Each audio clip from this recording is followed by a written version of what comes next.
Thanks for watching News Echoes. Today we're going to talk about issues of Nigeria and put an analysis so that you might have an informed opinion. My name is Shegun Johnson. I'm so glad you're watching. It's not me alone in the studio. I have in faraway Toronto, Canada, Sir George. Sir George, you're welcome to the program. Good morning, Dr. Johnson, and good morning from viewers around the world. We want to thank you for being with us today. Thank you. And in faraway Milan, we have a massive Mark. Mark, you're welcome to the program. Good morning, Dr. Shagun. Good morning, Sir George. Good morning, Mark Godwin. Well, in a couple of days, shall I say, the Nigerian presidential swearing-in ceremony should start. That should be the 29th of May.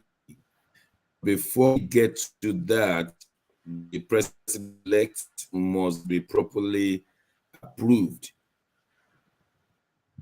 The Supreme Court eventually. So what I'm trying to say is that Tinubu, Ahmed, Bola, and Shiwaju is a presidential election is being challenged by several parties, including and the Labour Party. And it started on Monday. It was adjourned, and well, we want to see to what extent this judiciary of Nigeria will be up to the task. Wale Olanipekun is heading a number of SAMs, senior advocates of Nigeria, for Tinubu Ahmed, and we have so many senior advocates of Nigeria on the side of the Labour Party as well as PDP. So it's going to be a clash there. Without being pretty, we will want to look at these issues. One thing I can tell you is that they adjourned on Monday for today. And another thing I can tell you is that Tinubu will not be present physically. So he sent Lalong, the present governor of Plateau State, to step in, and it was rejected because you cannot stand in for such an occasion. It's my pleasure to welcome Ambassador Nat Iyakwo after a long while. Ambassador Nat, you're welcome. Thank you very much, and good morning, everybody. Good morning, yes, Ambassador. Sir George. So thinking of what is going on in Lagos, in Abuja right now, what are your thoughts concerning this presidential election? Will there be a swearing-in ceremony on the 29th? Will the judiciary be up to the task? Or what do you think is going on right now? Well, what's going on right now in Abuja with the tribunal is anybody's guess. Number one, I know people are clamoring and demanding and crying out that this the hearing should be made public so that at least the final arm of the government dealing with this election can be shown openly to the world, so that whatever decision that they made, people will come to hear the arguments live and then make an informed decision based on the judgment that will be passed, whether it was fair or not fair. So that's one thing that we know for sure, but it doesn't seem like that might happen. But the parties are demanding that that should be so, based on the past experiences of the type of judicial proceedings that have taken place in the, with other candidates. So, when you hear Buhari always crying, last time when I ran for the, for the presidency, my case was 30 months in the court. He's sending a message. I guess you guys don't pay attention. Whether you pay attention to this or not, the man is sending a message. I was there 30 months for the first time.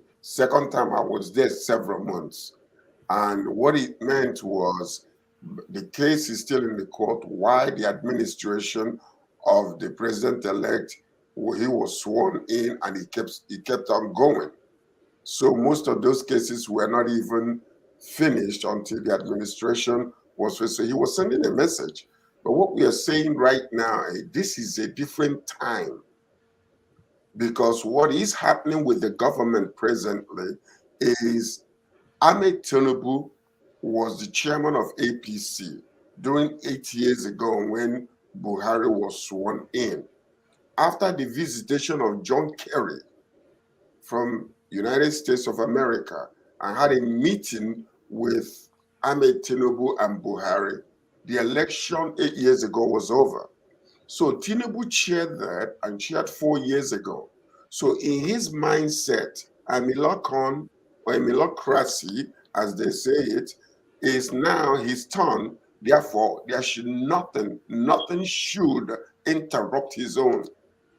That's their mindset, and that's the reason why they're moving with that speed of light. They want it to happen.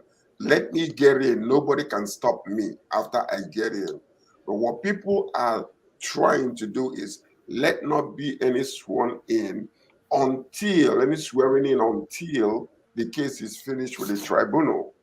And that's what will make this to be fair, just, and equitable at this present time. Number one, because of the electronical advancement in technology. We see things live. Number two, because of the way INEC handled this presidential election. That will bring fairness and just to the whole entire process. Is it going to be so? We are just waiting to see. That's where we stand. Thank you, sir. Pastor Nat, do you agree, or you think this is you think what's going on in Abuja right now is a charade?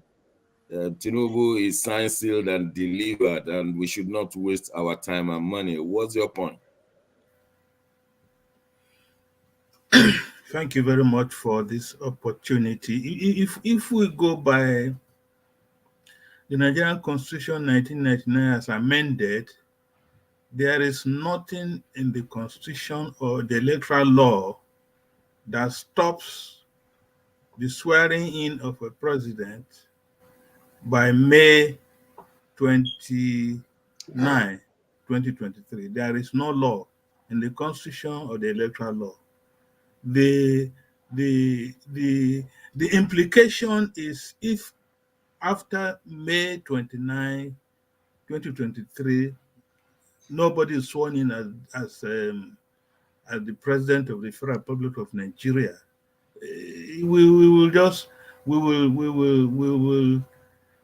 there'll be a vacuum. That's the long and short. And nothing else is going to work until a president has been sworn in. There can be no declaration of the 10th National Assembly. No governor will be sworn in. So what do? We just have to. We will find ourselves in a quagmire. We have find ourselves in a situation where somebody has to be sworn in on the 29th of May because of the constitutional implications. Okay, let me see whether Mark agree with you. Mark, you are in Milan. Do you agree? Partially, because the Constitution is also what we follow. But there are too many lacuna in our Constitution, like we say. And also, there are the activities around this year's presidential election is too much. The shortcomings and the pitfalls, it's too much to let go like that and just rub into 29 and swear in somebody. The activities are so much, a lot of demerits, a lot of pitfalls. So it should be addressed, like George said, and it's advisable that we address this before we go in, because we might we're talking of a huge number of people that voted, a huge number of people that believe in our democracy. And take note also, our democracy is developing. So for us to really make sure that we are going the pace that we should, the issues surrounding presidential election 2023 should be addressed before swearing in anybody. It's not a must. Nobody has put a gun on our head that 29 must be the day. So we could do some things before that time. We could do the right things before that time. Well, I want to ask Sir George, how easy will it be if Tinubu was to be sworn in on the 29th of May, and then by June 15, the Supreme Court says he was never the president in the first instance? How will things turn out? How easy will it be handled without some people bringing out cutlasses and guns? And it is going to be chaotic. Number one, it is going to be chaotic. It has never been chaotic at the governorship level. Well, it's never been chaotic at the governorship level because you're dealing with a number of issues that are different from the national level. From the national level, for the very first time in our democracy, the INEC made a promise, and the promise they made had 93 million people registered, and then less than half of them actually voted because of misconducts, fear-mongering, threats, and all kinds of things that took place. Less than a quarter, as a matter of fact. People for the first time were excited about the election simply because of the promises that was made, because of the introduction of the electronic system that was supposed to assure fairness and just election, which did not turn out to be that way, which was working before and worked in other areas except for the presidential election. So to start with, there are so many holes that are punched into this whole entire presidential election. And then you see the sensitivity of the tribal sentiments rising, a group of people being disenfranchised, even from voting. Everything was just messed up in this whole entire thing. Before it was forgivable. Why was it so? Because it wasn't, we hear about it, we don't see it.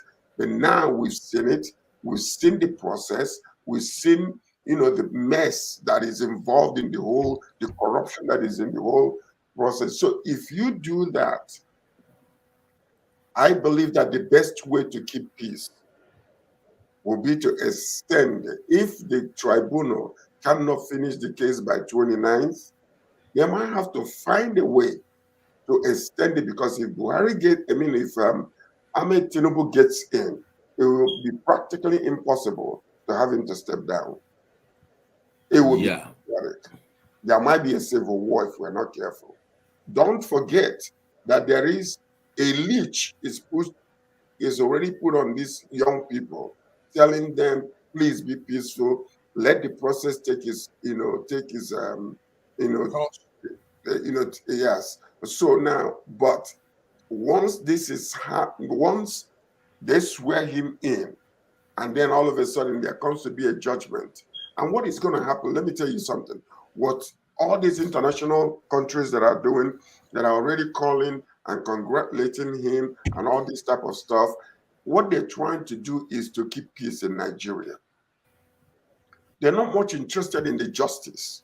They're interested in peace being kept, and which is against the demands and the hope of our people. So when they do, and which is against the future of generations yet unborn. That's exactly the problem we're having today. And also the uncertainty of the health of the president-elect, who also is being alleged that he was flown out of Nigeria on Tuesday for health reasons. We don't know what is going on. So everything is just all secret. But that's not the way democracy ought to be. We have to copy the people that gave us democracy the way they do it. We can't just inject our own system, into the democratic process. Nat, is a pity and probably a shame that the way we are handling the greatest part of Nigeria. Like Sir George said, we've been told that Tinubu has been flown out of the country to France, somewhere in France, to be treated. I mean, it's his personal life. That means that medically he will not be able to stand this trial. Uh, oh my God, I don't know how to. So if he says, "I'm sorry, I'm on the hospital slab, I cannot attend," and so will they continue? Will the outcome be acceptable? This was a man who did not sign the normal Peace thing they treaty. sign in Nigeria Peace to say treaty there will for be, the election. years before the elections, to For the say there election. will be peace. So when you think of all this, you can't force a sick man to come to the trials. And how can you try him without him being there on a subject matter like this? But I want you to factor into your answer that Kenya had done this one. Kenyatta was sworn in and was told by the court that he did not win on a fair level, at a fair level. So, do you think this can happen without this thing that Sir George has said?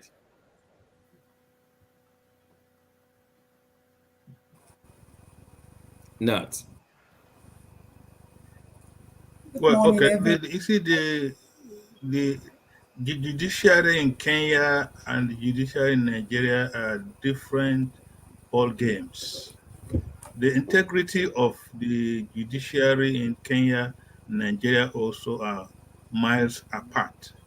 The individuals on the presidential tribunal at the Supreme Court, well, we are told Mm, that they have been tried and tested but environmental factor, the ecosystem yeah, in Nigeria, nobody is guaranteeing you anything. And we are all talking, shouting, all hope yeah. is now on judiciary. But that is not the issue. What is really happening in Nigeria is that there is a script that is being played, whether we agree or not. Because if an individual comes right from the beginning and said, Emilo can, Awalo can, and that is what plays out till INEC announces. So we're really at a fix at this point. It's going to be dramatic All right. if the end of the I'll day the just take Supreme one Court more says, discussion on this, sorry, and then we'll go to the next one. And BD, you are most welcome. Thank you. Good morning, everyone. Good Good morning, morning, Yeah, Ambassador Billy. we hope Nat. everything is Our okay queen in has Lagos. finally arrived. thank you, Yes, Yeah, we hope thank Ambassador everything you. Nat, is good to okay in see you. Lagos. Yeah, everything is okay. Mhm. I'm just Okay, coming we back know from the that. tribunal. We also know that you are you live in a state that did not approve of Tinubu to be the president of Nigeria. You live in Lagos State. How Yeah. can you tell us the gauge in the minds of people in Lagos State? And knowing fully well that the majority of people in Lagos State did not vote him as their president. So what now that the tribunal has started, how do you think people are reacting? People are happy that the tribunal finally has started, and their utmost desire is that if they will finish this tribunal before May 29, and already started protesting that they should not swear in Bola Ahmed Tinubu. So that is the desire of people in Lagos. But they have fear, going to what Ambassador Nat said, they have fear that the judiciary cannot be trusted. So their focus lately has been on the judiciary. They've been pleading to judiciary, they've been begging them to, for once, to redeem themselves. Because you will agree with me that judiciary has lost its glory as far as Nigeria is concerned. So they've been pleading with them, talking to them, that this is the last chance for them to redeem themselves. So Nigerians, they're happy it has started, but they have this fear, this inside fear. Okay, I'm going Going by to what ask you. I'm going to ask you a hard question. If Tinubu was not sworn in, or even sworn in and removed, will there be a riot, especially from the Yoruba people? And if he was accepted to the judiciary, will there be a riot from the other parts of the country to say no, this is wrong? I mean, both ways. How do you think people may react? if he's swearing, there are people in Lagos, some people in Lagos, most people in Lagos will want to riot. But the Lagos government, the city Lagos government will not allow them. You know, it's not just a Lagos thing, it's a Nigerian thing since over the past 7 years. They will not give them that opportunity to riot. And if finally he's being sworn in, there's going to be a riot all over Nigeria. But my question is this: after the riot, what happens? Okay. All right. We'll be monitoring the uh, tribunal as it goes right here. And before we close, we give you the latest. We just have to leave it at this one and go next to our topic. The issue of who becomes the president of Senate in the 10th assembly. Quickly, Nat, I'm giving you 1 minute. I know you know many of them on a one-to-one basis. You've been an ambassador and a man in the saddle for a while. Is Akpabio the next Senate president? Well, my concern is the Senate president is the number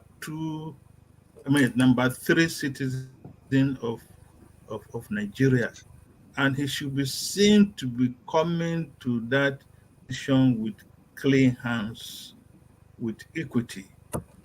I am aware no court has declared him guilty of some of his offenses, but EFCC of recent, they are looking for him.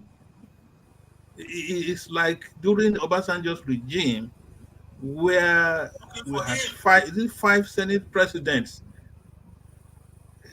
there about in a very short period of time. Okadigbo, Namai, this man, Pius, I am and others. So this is the concern. And if we go by equity, the Southeast has not only been marginalized, but they have been sidetracked. And nobody is talking of them. So we really need to examine who eventually becomes the Senate president. The 10th Assembly should do that. I know it's APC legislators. Yeah, massive mark. They mentioned Akpabio being supported by Tinubu, and knowing fully well the history of Tinubu with drug, with money laundering that have been proven by the United States of America, if not the Nigerian, and then Akpabio with all the baggages he carried, EFCC running after him. Were you not taken aback? Yes, we were. I was, Dr. Shagun. Let's also say that since we are still on the arrangement that the APC controls the leadership for now, the APC National Working Committee is also the one doing the zoning and doing the arrangement for the 10th National Assembly. Can you imagine that? So, and the party has revealed that its pick for the National Assembly and is the Akwa Ibom Senator Akpabio, Godswill Akpabio. So APC is calling the shots in everything now. APC is, so it is what they want that stands. But anyway, there are lots of oppositions and people that don't agree with that selection. But we see as it plays on. By this week, we should be able to know who becomes the Senate president and who also becomes the Speaker for the House. We saw that there's a young man from the Southwest that has been chosen for the Speaker of the House. And so it's still that's why it's a rumpus. There's so much confusion. no consensus for now, and we're watching. Thank you. Sir George, is it a case of 40 thieves of Baghdad? Nobody in Nigeria can hold a lofty position without being associated with through robbery, thievery, fraud. I mean, starting from the president to the vice president. When you look at what the next government will look like, someone called drug baron, the other vice president called Boko Haram, the president of Senate, the 40 thieves of Baghdad. Is there nobody else, no one righteous person, Sir George? Unmute yourself, sir. Yes, he's unmuted. Yeah, we can hear you now. Now, the problem we have is that it's been going on too long. Corruption has become the order of the day in our country. The people are finally waking up and saying, enough is enough. You know, if they are stealing, like they have been in the past, and things are still working, it is a different thing altogether. It will be like what you call the Babylonian system of slavery. You know, Egyptian system of slavery is put them onto hard labor, you know, make sure they suffer. And when the door cracks open a little bit, everyone wants to get out. Babylonian system of slavery is give them our food, give them our drink, teach them our language, change their names, although they're still slaves, but they don't want to go anymore because they're comfortable. That's what used to happen in the past. But right now things are changing. The economy is in shambles. The people are suffering. People are dying daily because of all the wrong decisions that have been made. Our money has no value in international market. The country is so disenfranchised around the world that people, when you say Nigeria, your last name is corruption. So that's exactly what's going on, and people are tired. And yet, look at our children, the young people that have gone to universities, no jobs. They call it brain drain. People are running out of the country. Somebody was arrested somewhere because they were trying to, I think, through the Mediterranean. He said, please kill me before you take me back to that country. Is that sad? No, this is how sad the situation has been. And these people that are the 3%ers that are on top, they don't feel the pain of the people on the bottom. They're in their own mindset. Everything goes as usual. This is what we used to. We used to cycle it like this. But people are tired. And I am saying enough is enough. Unless there is a change, we are coming to the place on the verge of chaotic nation where nothing will work. People will take over. Watch and see. Okay. When you mess with their bread and butter on the table, people are hungry. No food, nothing is happening. Thank so you, they sir. better come to their senses, or else most of them will be running out of that country for safety. Thank you, sir. Bidi, is the common man thinking of the Senate presidency position and discussing it? Everybody will be discussing president, but are they taking the position of number 3 man in Nigeria seriously? Are they discussing it on the street? Of course, every Nigerian is discussing it because they know they have everything to do with the policies that sit in Nigeria. It's as important as the president. Nigerians are very interested in it. And now I want to respond to what Ambassador Nat said. Now, when it comes to Nigeria, you people should understand that we have what we call written and unwritten constitution in Nigeria. And one of the unwritten constitution in Nigeria is don't let the Southeast raise their head. It is in our constitution. If you like, accept it. If you don't like it, but it is. How about the federal character in our constitution? Exactly. That one has been killed. Now, let me tell you why I said this. Before the election, a lot of people who feel they've gotten freedom or they've gotten selected in the APC, people like Ojo Zokalo, David Umaru, they were the people who told Obi that you cannot be the president of Nigeria. Even when the whole Nigerians have said, we want this man. we'll feel better with this man. They said it. Audrey Okalo was one of the people who said, we are still building bridges. You cannot be the president of Nigeria now. Now, after election, time for Senate president, they came out, they wanted to be Senate president. 75% of Igbos were the people who were telling them that we are still building bridges. I remember making a joke. Somebody said, we've gone to the timber shed. You know what is timber shed? Where they say plant. We've gone there to buy the plank to build the bridges. The person who have gone to buy the plank is not back. He needs to get back with build the bridges before you start talking about Senate president. So now you're talking about Obabia and the cases around him. The thing is that Tinubu, what do you expect when the president selects or Nigerian elects has a lot of baggages on him? The vice president have a lot of baggages on him. Of course, those are the same thing they will attract, and that is what they are attracting in the Senate and every other thing. Absolutely. Bidi, I'm just a mindful of the time. We'll go on a short break. When we return, Supreme Court has made the people of Osun happy. They returned. Adeleke, don't go away. We will be right back after this short break.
Oh God.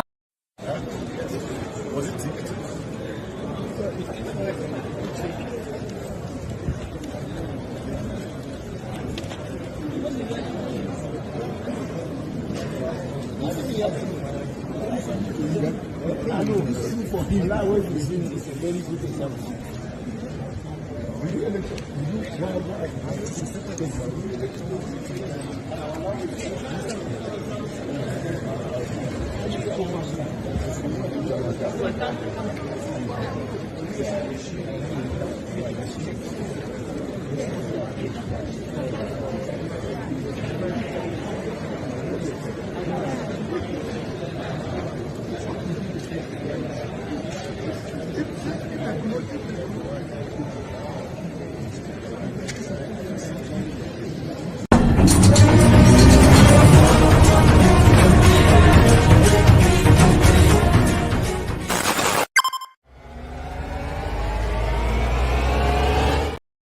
Thanks for staying with us. This is News Echoes on Nigerian Affairs. I was just saying that the Supreme Court appeared to have done justice to the case of Governor Adeleke, the dancing governor, as it's called. How will you take that one, Sir George? The judiciary did the essential. I know we should not be clapping for the vulcanizer for doing your tire well, but in the case of Nigeria, we don't have any choice. How do you copy that one? Well, the question is the other. I would say congratulations once again. You know, justice has been done, and we hope. You know, I think it's Justice John Okoro that headed this panel that brought the final decision to our beautiful dancing governor, if I may say so, of Osun State. I love that man. his heart is so bubbly. That's Yes. a big teddy bear. Big teddy A big bear. teddy bear, actually. So we're happy for that. And this is what we are hoping. Congratulations, Adeleke. We appreciate what the justice, the tribunals have done, and the Supreme Court affirming your election. Because what people were seeing was that APC once again wanted to hijack this whole entire thing. Just the same way they attempted to hijack everything else that has been going on. And so we're very happy for that, and hoping that the federal will go the same way, that where fairness and equity and justice will come out at the end of this one also. Yeah, we're just asking for justice. That's all. That's all. Equity. That's all. Nobody's asking for favor, just justice. That's what we're asking for. All right, thank you, sir. I welcome Dr. Ibe all the way from Moscow, Russia. You are welcome to the program.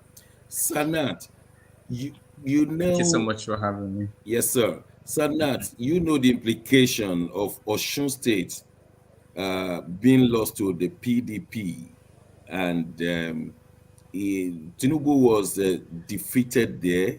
Adeleke is establishing his supremacy over Osun State, and Tinubu is supposed to have come from Iragbiji, which is somewhere, which is in Osun State, which means that Tinubu is neither holding on to Lagos State, Osun State, and Abuja. And furthermore, PDP state assemblymen were never in Osun State until Adeleke. Senators from PDP in Osun State were never coming from PDP. Is Adeleke re-establishing something that we've never seen and nobody is giving him credit?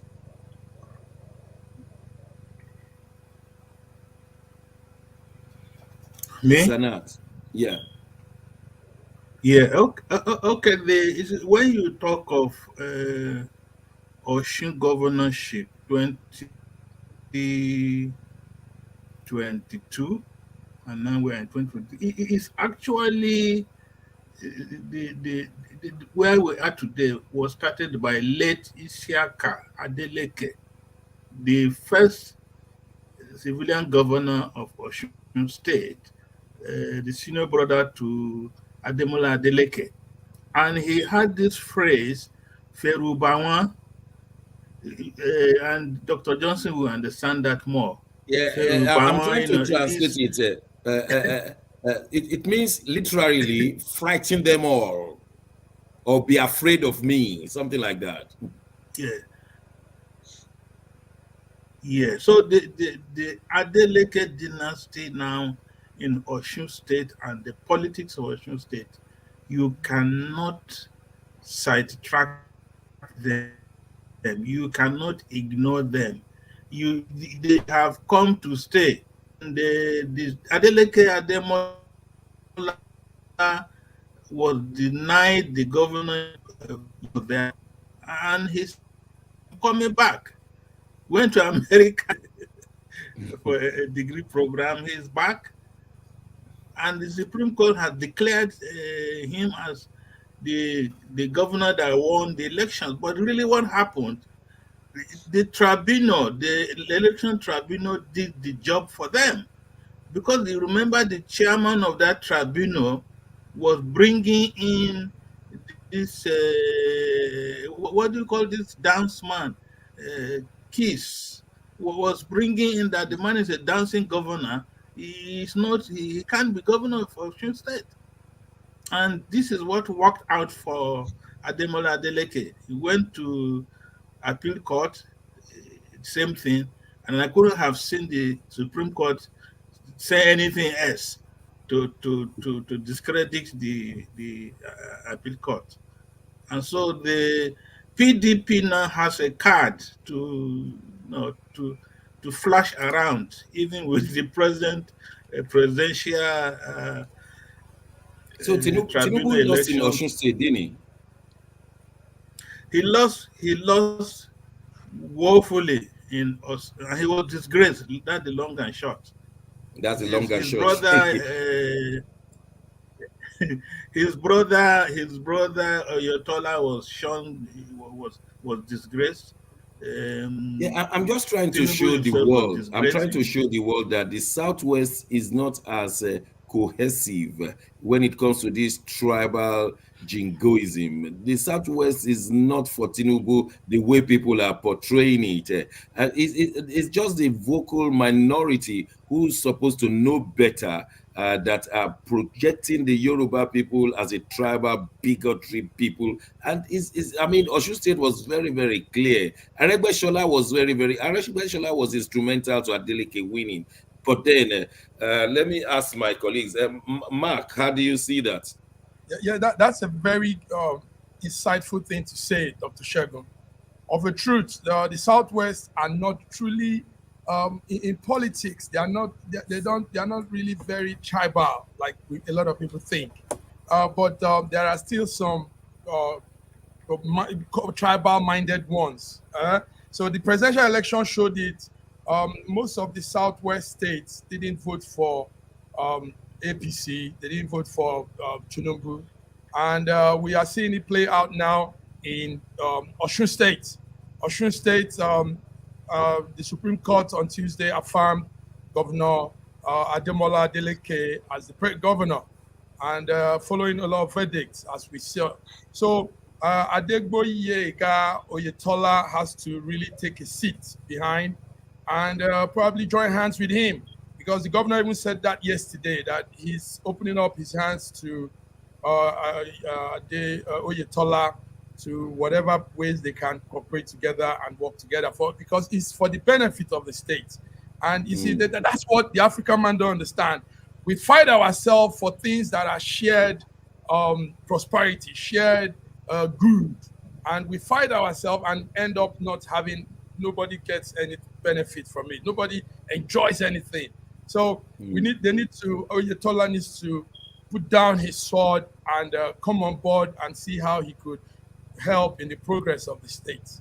Sir George, I'm trying to postulate that the people shouting Yoruba tribalism, they are the dogs and supporters of Tinubu, not the main Yoruba people, because it's got them in every WhatsApp forum. They will say anything, and people take it as the whole Yoruba. I don't think it's the whole Yoruba that is being tribalistic.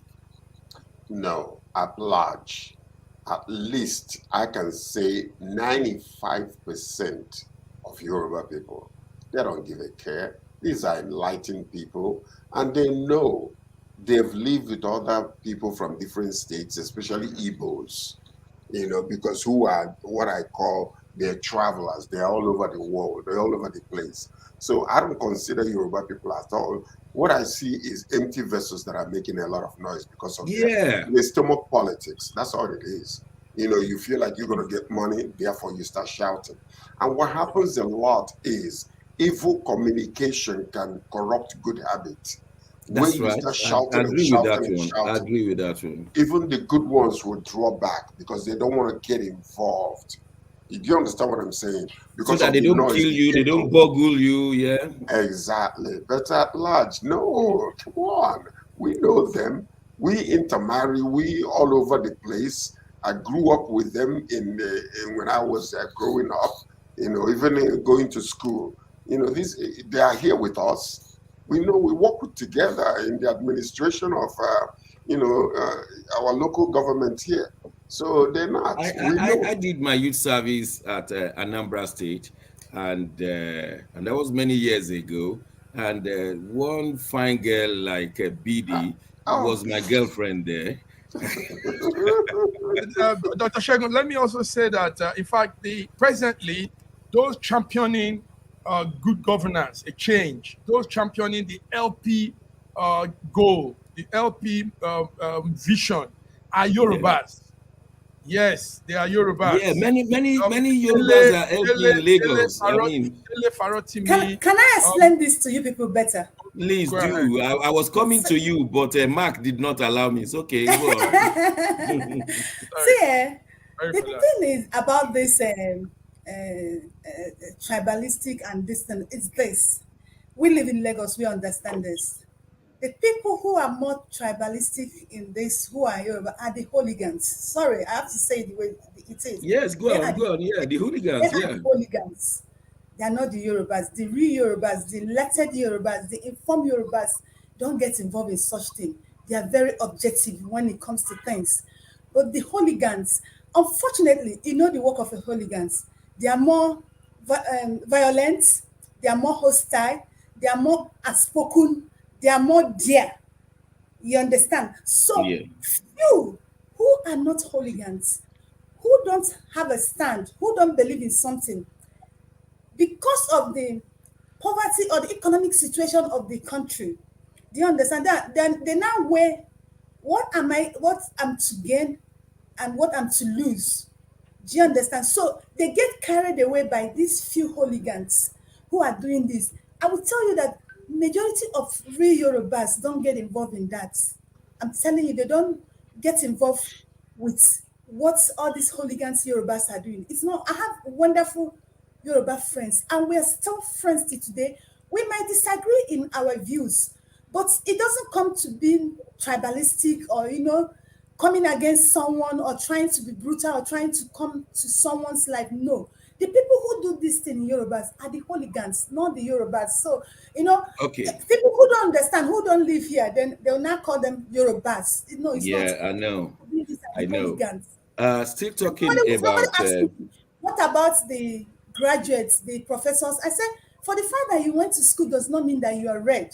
You that's have a lot of correct. You might be an illiterate professor, educated yes, illiterates. or uneducated professor. Let me just say this one. You recall the saga in Adamawa, who is the governor, who is not the governor. A lady was said to be the governor, and then they said no, she was not supposed to be the. You know their story that played 2 weeks ago. Now the Adamawa State governor Fintiri uh, has sworn in the first woman chief judge of that state, Hafsat Andulrahman. Bidi, is this a way to compensate for the women in Adamawa? You can't get the governor as your gender, but you can get the chief judge. Is that a fair way to say it? You can see how I'm smiling. I'm so happy whenever women, takes position like this. And in fact, it makes me feel good. See, the governor of Adamawa State, that woman was good. She was nice, but she came from a very wrong platform. I'm telling you, and they misled her. And for the Chief Justice, it's a good one coming from women. Not just coming from women, coming from an Hausa woman. You know what that means? It means the world to us. Congratulations, my justice. I am so happy. In fact, you don't know how. Sir George, will you be that happy like Happy Bidi? I'm an ardent believer in putting the right person, the right qualified individual in a position, and especially for women, because women have a detailed-minded orientation, and they are more, they're not easily influenced that way, and they're more compassionate. Maybe if we will elect more women in Nigeria, things will change, because the men have not done right so far. All we have done is just bamboozle the whole economy, messed it all up. And if you steal from PDP, you run to APC, they will not prosecute you. If you steal from APC, if the government is PDP, you run there. Nobody will touch you because there are no ideological differences. Yeah. Finally, we are coming to our senses to put the right people at the right place. It doesn't matter. There are no differences in, if a woman is qualified, give her the position. There will be more just, this country club type of attitude maybe can change, the country as a whole. If So we I can am very, call very happy. If we can call kleptocracy an ideology, then it's a common ideology between between PDP and APC, so you can easily move. Senator Ambassador Nat, you are close to these people. Is that a good decision in Adamawa?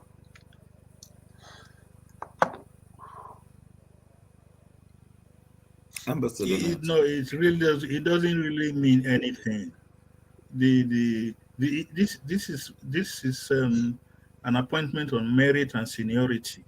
In the judiciary, there is a list.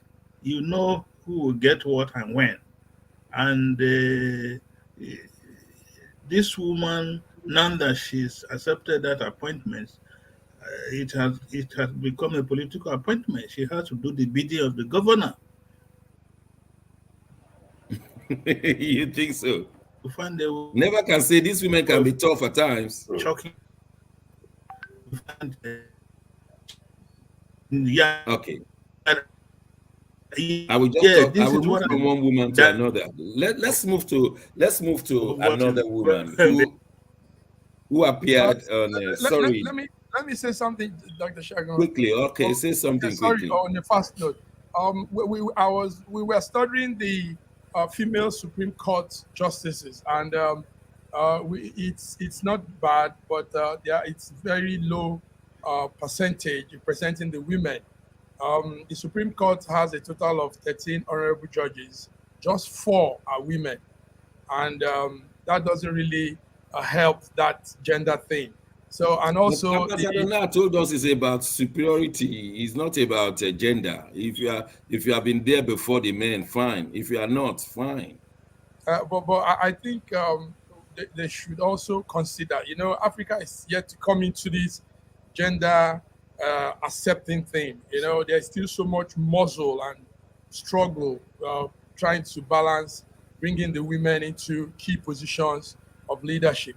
So it's a good news anyway.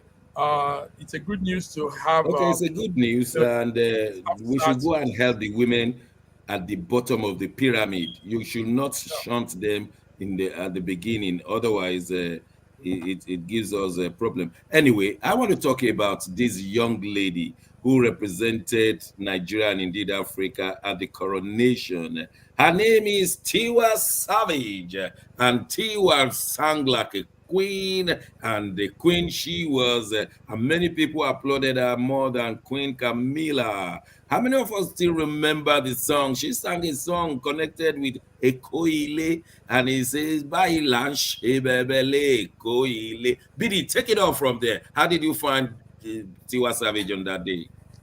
In fact, she was looking so stunning. She was looking good. She was looking like an angel. In fact, wow. She represented us very well. She made us proud. When I was watching her, I was like, this is African woman. And her dress, you understand, that her dressing, she really, her artists and her designer, they did a wonderful job. She came out. How about the song? Some people were complaining about the song. I'm coming to that. Her courage, her everything. Now, the debate is this Black King, the song. Well, one thing I want to say about that presentation is that they kind of tried to bust her to the corner. Tiwa is a free performer, but that's in that presentation. I saw her, like, to me, what I saw is that they kind of bust her to a corner. She, if you have watched her presentation, she's a free performer. She wants to dance. She wants to move. She sings with her voice. She sings with her hands. She sings with her body. But that I did not see her there. I see it that day. So that's why I said they tried to bust her to a corner. And the people who are having a problem with the song, me, I don't know what they want. But let me ask the men on this program. Sir George, from you, were you proud of Tiwa Savage? Well, yes, of course I was. I was very proud of her, and her dress was amazing. It was stunning. Performance was great. I don't see anything wrong, because if you go into a regular concert, then you perform like a regular concert. This is not a regular concert. This The is a coronation coronation concert. You don't come to, for instance, if they do playing football or playing basketball, and then they bring you there to come and sing, like American football. It's different from you being on stage when you're entertaining regular people. So this one was specified specifically for the coronation, and everything fitted well, including the choice of song that was sang. So there's no way you can please everybody. People will always come to find one thing or another. But I think that everything that she did was amazing. Her appearance was, off the hook. Massive Mark, you seem to love Tiwa Savage. Come on, tell us more. Yes. I've followed Tiwa from her days in the American Got Talent. That was where she started from. British Got Talent, UK Got Talent program, and I've been following her all the while. But there's something happening on this coronation concert. Is bringing up a small kind of rivalry that I wouldn't want, and that is on Twitter that day there was this group for Tiwa and the group for Thames. Remember Thames? Yeah, I remember the girl that got the award in America. Yeah. So yes, now it was a heavy one there. The Thames people said they could have done better if it was Thames. Tiwa people said she shut it down. Thames couldn't have gone in that slot, and there was that small rivalry. But it's good. It's healthy. It increases creativity. It increases their efficiency and the ability to do more. Dr. Can I say something to what Massive Max said? Yes. At times and TY. In the industry, no matter our skill, our intelligence, our expertise, we should not forget the place of favor, the place of God. Thames is a favored child. Just one song, she got a Grammy Award. Exactly. TY is a star. She has worked for this. Do you know when she first appeared on this talent, American Got Talent, was 2006. She has the background, she has the talent, she has the knowledge, she has the everything. So people who are coming out to compare TY and Thames, they don't understand this. They don't understand. Let me quickly ask Ambassador Nat. Ambassador Nat, you saw that girl. She was stunning. She was elegant. She was graceful. Everybody loved her. But don't you think her dress was a bit revealing for those of you who are very religious? Excuse me? Ambassador Nat. Ambassador Nat. Yeah. Is it frozen? No, Hello? Sir George, I wouldn't ask you that question, so don't worry. I wouldn't ask you Ambassador Nat is on. Okay, Ambassador Nat, what's your response? Oh, yeah. So honestly, her appearance and entrance into that arena showed some level of no confidence in herself to start with. And she only managed to start singing, and she started having the confidence. But for do you approve of her dressing? No comment. No comment.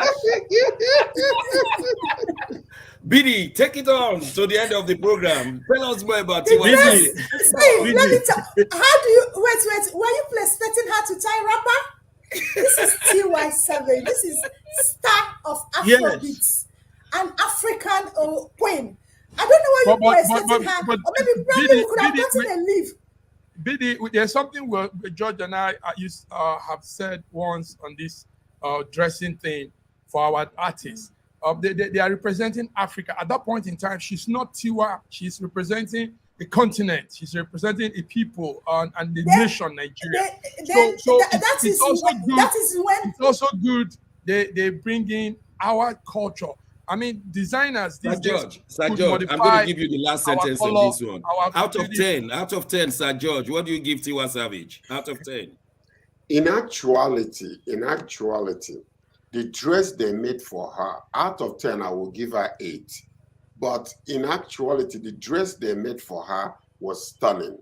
But can you just imagine if they had done this dress in African print? That's what we're saying. The reality of the whole entire thing. the peacocky of it, you know, just showcasing that beautiful, That's you know, it would have stunned the whole world. Yeah, They have yeah, done you're that. right. Well, that's how You're far right. we can go You're right. today. BD, sorry, Sir George, sorry. I give her 10 over 10. I give her 10. I give her 7 over 10. No. I joined BD to give her 10 out of 10. 10 out of 10. Eight. That's how far we can go today until Friday when we meet again. It's been very good speaking to you from Toronto, Moscow, Lagos, and London. Of course, Milan. God bless you all, and God bless Nigeria. Bye-bye.